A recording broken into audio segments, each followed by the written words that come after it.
People think the hardest part about prison is losing your freedom. I used to think that too, but I was wrong. The hardest part isn't the locked door, the cold walls, or hearing footsteps outside your cell every night. The hardest part is being alone with yourself. Because when everything else is taken away, there's nowhere left to hide from the person you've become. I remember my first night behind bars. I sat on the edge of that narrow bed, staring at the concrete wall in front of me. I kept thinking about my mother. I remembered the disappointment in her eyes the last time I saw her. I remembered all the warnings I ignored, all the people I blamed, and all the choices I thought would never catch up with me. That night, for the first time in my life, they did. My name is Daniel. I won't tell you that I was innocent, because I wasn't. I made choices that hurt my future and the people who loved me. But back then, admitting that was almost impossible. For months, I blamed everyone. I blamed the people I grew up around. I blamed circumstances. I blamed my family for not understanding me. Some nights, I even blamed God. I would look at that tiny prison window and think, if you're really there, why did you let my life become this? But deep inside, I knew the answer I didn't want to face. God hadn't made those decisions for me. I had. The months passed slowly. Every morning looked almost exactly like the one before it. Same walls, same routines, same regrets waiting for me when the lights went out. Eventually, my anger disappeared and something worse took its place. Emptiness.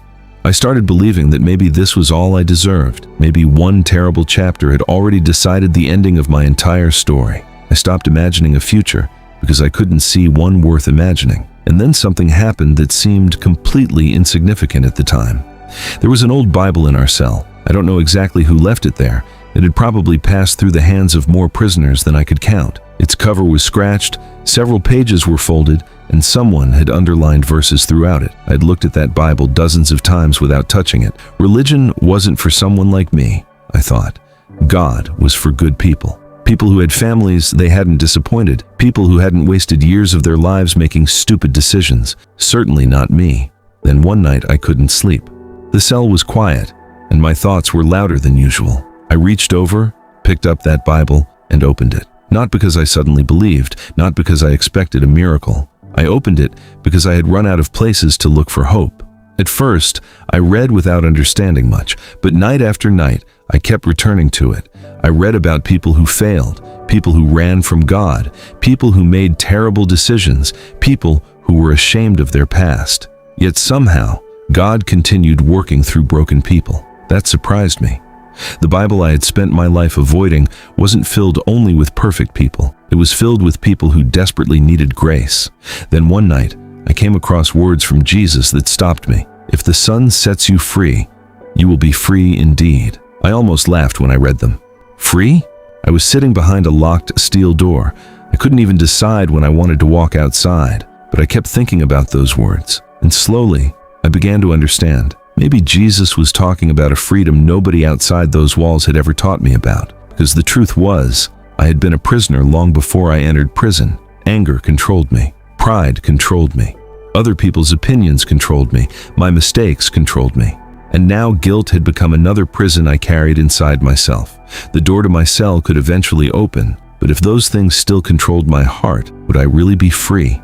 That night, I prayed for the first time in years. There were no beautiful words.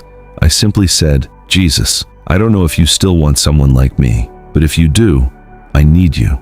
Nothing supernatural happened. The prison door didn't suddenly open. My sentence didn't disappear. Morning came, and I was still exactly where I had been the night before. But something inside me had begun to change. I started reading that Bible every day. Eventually, I stopped asking God to erase my consequences and started asking Him to change the man facing them. I apologized to my mother. I took responsibility for what I had done. I began helping other prisoners who were struggling with the same anger and hopelessness I once carried. Slowly, the man who entered that prison began disappearing. Years later, the day finally came when those gates opened for me. I stepped outside and felt sunlight on my face without bars between us. My mother was waiting. When I hugged her, both of us cried.